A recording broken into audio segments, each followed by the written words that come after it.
JB 타임즈.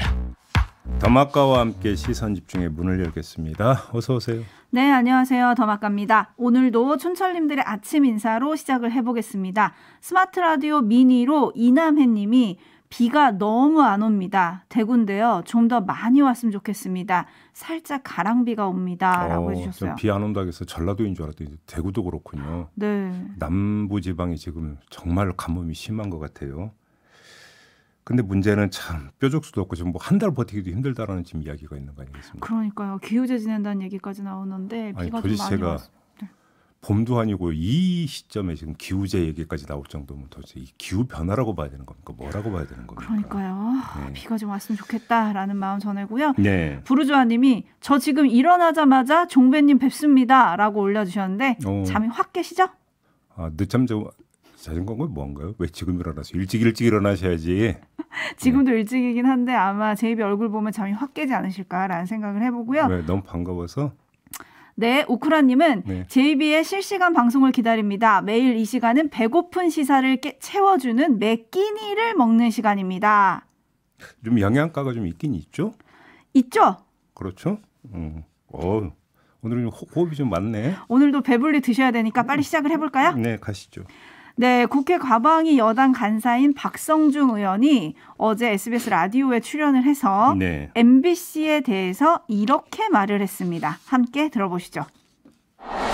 궁극적으로 대한민국이 지금 현재 다공영 일민영 체제입니다. 예를 들어서 KBS, MBC, YTN, 연합뉴스, ETV, TBS 전부 공영입니다. 세계 각국은 1공영 다민영입니다. 미국 같은 경우는 그냥 다민영입니다. 전부가. 우리도 궁극적으로는 1공영, 2공영 다민영이 돼야 됩니다. 그럼 MBC 지분 매각해서 민영화. 그럼 궁극적으로 그렇게 돼야 돼요. 그러면 지금 국민의힘의 여권에서는 네. 궁극적으로 궁극적으로 MBC를 민영화 시켜야 된다. 이런 공감대가 형성이 돼 있으신 어느 건가요? 정도 공감대가 형성돼 있다고 봐야죠. 네, 뭐 이거저거 다 떠나서 MBC 민영화하겠다 이 얘기잖아요. 네. 그리고 민주당에서는 무슨 얘기하고 있습니까? 공영방송 지배구조 개선법을 만들겠다. 지금 이 이야기를 하고 있는 거잖아요. 오히려 네. 공영성을 강화하겠다. 그렇죠? 사장 선임 절차나 이런 것들을 오히려 시민들이 더 많이 참여해서 공영성을 강화하는 쪽으로 가겠다. 정반대잖아요. 결론부터 말씀을 드리면 둘 다 쓸데없는 얘기다.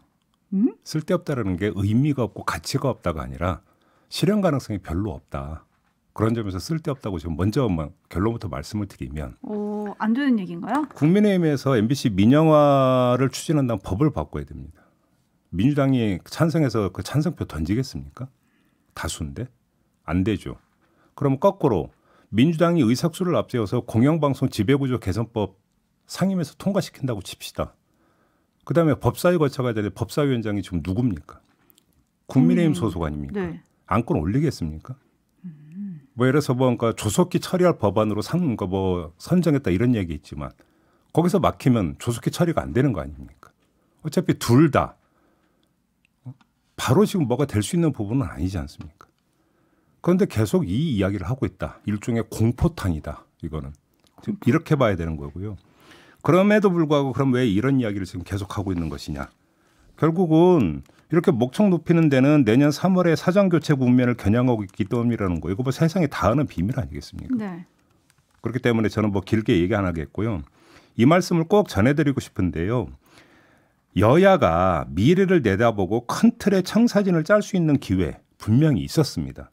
저희도 이 자리에서 여러 차례 여야 의원 모시고 토론도 하고 어떻게든 한번 그 공론에 붙이려고 노력을 해봤는데 그게 뭡니까?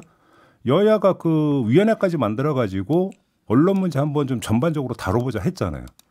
나온 게 뭐가 있습니까? 하나도 나온 거 없잖아요. 오히려 캐논쇼급으로 그냥 걷어차버리지 않았습니까? 그리고 이제 와서 이런 이야기 하고 있는 거 아니겠습니까? 저는 여기서 특정 방안을 언급하고 있는 게 아닙니다. 그 뭐든지 간에. 여야가 합의해서 처리할 수 있는 기회 있었는데 그때 아무것도 안 했잖아요. 그리고 이제 와서 이렇게 목청 높이는 게 무슨 의미가 있는 겁니까? 직무유기 해놓고. 여기까지만 하겠습니다. 네, 헬레나님이 공영성이 뭔가요? 내 입에 맞는 건가요? 라고 해주셨고 반면에 일상님은 민영화가 답이 될 수도 있죠. 그게 더 자유롭습니다. 이런 의견 보내주셨는데요. 여야 위치가 바뀔 때마다 주장이 달라지는 건 직무유기가 아니라 뭐라고 표현을 해야 될까요? 그게 내로남불입니까 그러면? 한번 넘어가겠습니다. 네, 뉴스와 분석이 함께하는 JB타임즈 오늘 주목할 뉴스들 챙겨드리겠습니다. 첫 번째 뉴스 어떤 건가요? 대통령실 핵심 관계자가 어제 연합뉴스와의 통화에서 무슨 말을 했냐면 사고 책임이 드러나면 현행법에 따라 조치해야 하고 부족한 부분에 대해서는 특별법 등 필요한 법령을 만들어 보완할 방침이다 이렇게 밝혔습니다. 12구 참사 관련된 이야기입니다. 네. 그리고 다른 관계자도 법적으로 미비한 부분이 있다면 특별법을 만들 수 있다. 현재 내부적으로 검토 중이다 이렇게 말했습니다. 이들이 말한 특별법의 내용은 참사 희생자 배상 문제가 핵심인 것이죠. 그런데 잠시 후 대변인실이 언론 공지를 통해서 특별법 제정 문제를 구체적으로 검토하거나 결정한 사실이 없다고 부인을 했습니다. 먼저 이태원 참사 원인에 대한 철저한 수사가 이루어지고 그 결과에 따라 책임자와 책임 범위를 명확히 하는 것이 우선이다. 그래야만 유가족들이 정당한 법적 보상을 받을 수 있다. 이렇게 밝힌 겁니다. 말이 엇갈리는데요? 그러니까 관계자는 검토 중이라고 했고 대변인실은 검토한 사실이 없다고 하니까 표면적으로 놓고 보면 완전히 상반되는 지금 목소리가 대통령실에서 나온 거 아니겠습니까? 네. 근데 이 엇갈린 발언을 이해하는 방법이 하나가 있습니다. 연합뉴스 기사의 한 구절을 다시 읽는 건데요. 그대로 읽어드리면 이렇게 돼 있습니다. 다만 대통령실이 미리 국가배상 책임을 인정하며 수사 가이드라인을 제시한 것으로 비칠 수 있어 조심스러워하는 기류도 읽힌다. 한 문장 요게 있거든요. 네. 정리하면 내부적으로는 검토하고 있지만 외부적으로 밝힐 단계는 아니라고 판단했을 수도 있다. 그런데 관계자가 좀 빨리 입을 열었다. 이렇게 해석할 여지가 있는 것이죠. 자, 집중 점검할 점은 외부적으로 밝힐 단계가 아니라고 본 이유인데요. 대변인실이 부인한 이유가 단지 수사 가이드라인으로 비칠 수 있어서일까요? 연합뉴스 기사처럼. 근데 잘 읽어보면 이건 약간의 난센스가 있습니다. 난센스?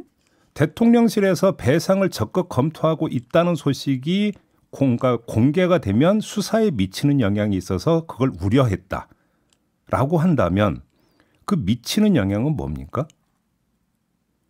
국가의 잘못을 얼마든지 인정할 용의가 있으니까 마음껏 수사하라. 오히려 메시지는 이렇게 성립이 되는 거거든요. 특별법을 만들어서 배상을 해주겠다고 한다면. 굳이 이런 가이드라인을 걱정할 이유가 있는 겁니까? 그렇게 따지면. 그렇지 않나요? 그래서 제가 볼 때는 다른 점을 살펴야 된다. 이렇게 보는데요. 네. 자, 12구 참사 유족들이 어제 기자회견을 열고 정부에 요구한 게 있는데요. 좀 약간 길더라도 좀 함께 들어주시죠. 12구 이태원 참사 유가족의 정부에 대한 6가지 요구사항. 첫째, 진정한 사과. 정부는 책임이 이태원을 방문한 사람들에게 있는 것이 아니라 정부, 지방자치단체, 경찰에게 있다는 입장을 명확히 밝히고 유가족, 생존자를 비롯한 참사의 모든 피해자에게 진정성 있는 사과를 해야 합니다. 둘째, 성역 없는 엄격한 책임 규명. 모든 책임자들을 빠짐없이 조사하고 가장 엄격한 책임을 물어야 합니다. 셋째, 피해자들의 참여를 보장하는 진상 및 책임 규명. 넷째, 참사 피해자의 소통 보장. 모든 피해자들이 서로 소통하고 슬픔을 나눌 수 있는 기회와 공간을 보장해야 합니다. 다섯째, 희생자들에 대한 온전한 기억과 추모를 위한 적극적 조치. 유가족들의 의사를 확인하고 희생자들의 이름이 온전한 기억과 추모를 위해 공개해야 합니다. 여섯째, 2차 가해를 방지하기 위한 입장 표명과 구체적인 대책의 마련. 힘내서 잘 가거라. 엄마 아빠도 힘낼게. 사랑하고 사랑한다. 마지막으로 우리 딸 상은이를 대신해 절규를 해봅니다. 국가에 묻고 싶습니다. 국민의 생명과 안전을 위해 국가는 어디 있었는지, 국가는 무엇을 하였는지 이제는 국가가 답하여야 합니다. 더 안아주고 더 도닥거려줄걸. 사랑한다고 매일매일 말해줄걸. 희생자 명단 공개 문제로 담론을박하게 만든 것도 결국 유족들끼리 만날 수 있는 공간 자체를 처음부터 제공하지 않았기 때문에 발생한 문제라고 생각합니다. 유족들이 모이면 안 되는 것입니까? 유족들이 무슨 반정부 세력학도 됩니까? 병원으로 가보았는데 지안이가 맞았습니다. 158명을 생매장한 살인사건이라고 생각합니다. 초등대처만 제대로 이루어졌다면 158명의 희생자는 한 명도 발생하지 않았으리라 확신합니다. 엄마,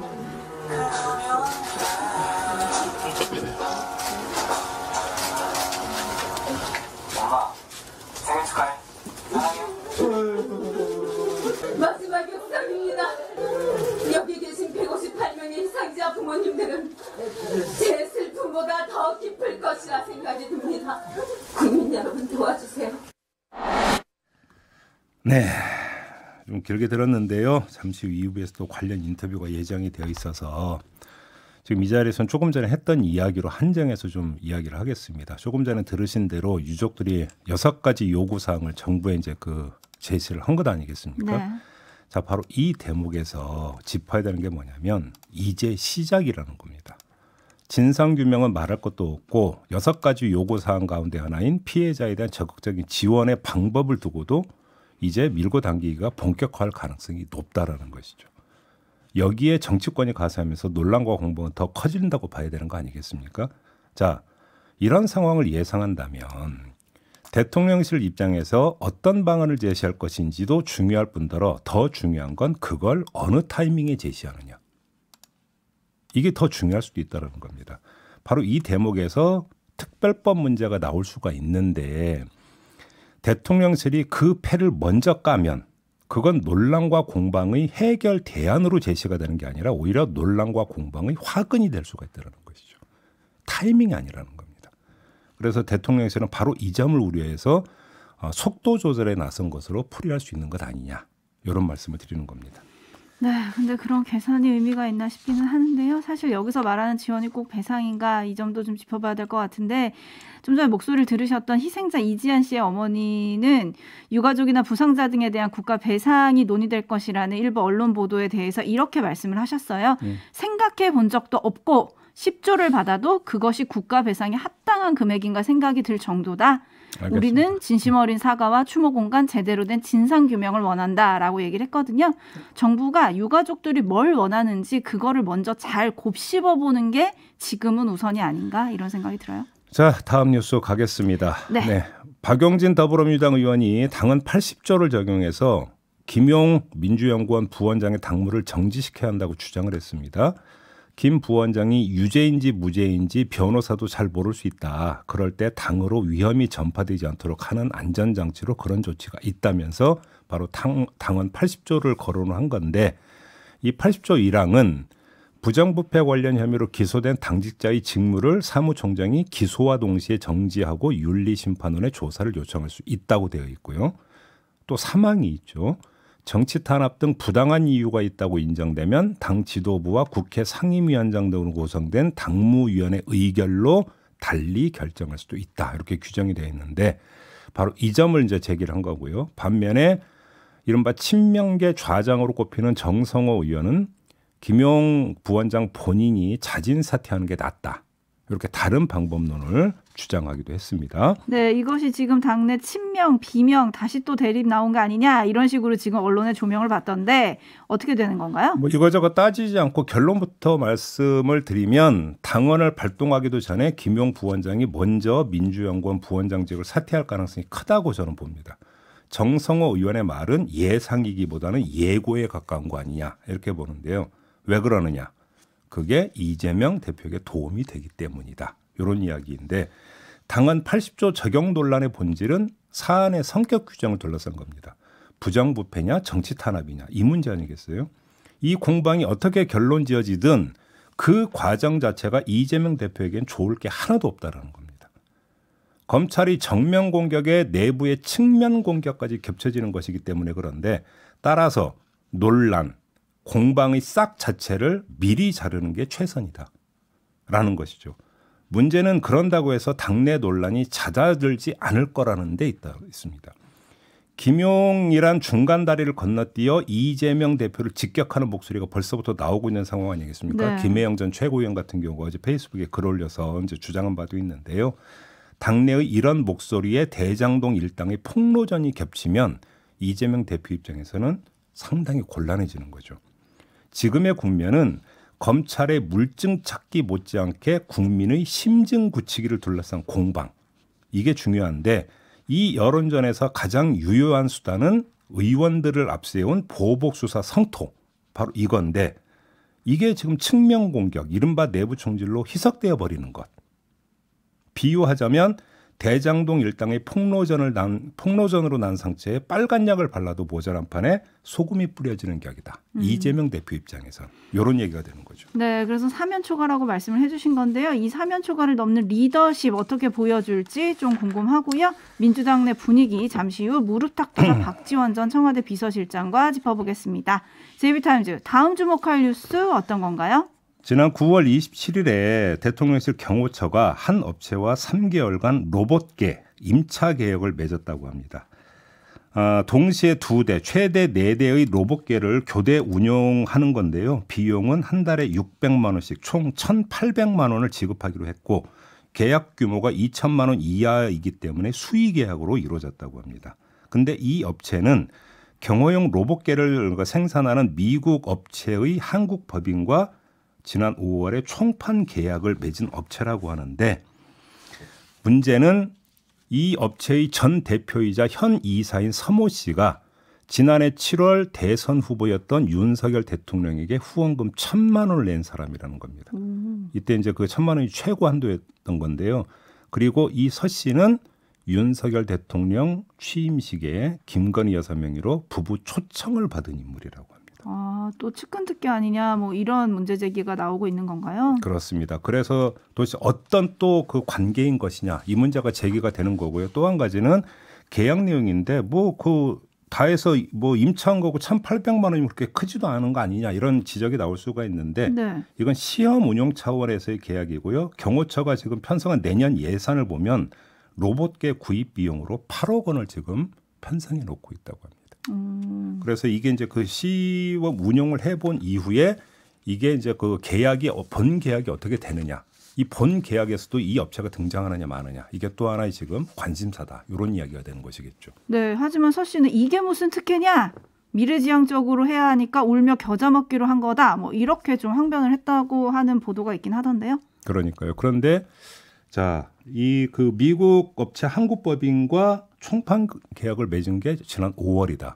그럼 또 이 업체가 계속 이 사업에 대해서 전력을 다해왔던 전문 업체냐? 사실은 또 이것부터도 좀 따져봐야 되는 부분이 있거든요. 그리고 또 왜 월이냐? 이런 문제도 있는 것이겠죠. 아무튼 여러 가지로 좀 점검 사항이 있다. 이 점을 좀 말씀을 드려야 될 것 같습니다. 자, JB타임즈 오늘 순서는 모두 이렇게 마무리하도록 하겠습니다. 더마카 수고하셨습니다. 고맙습니다.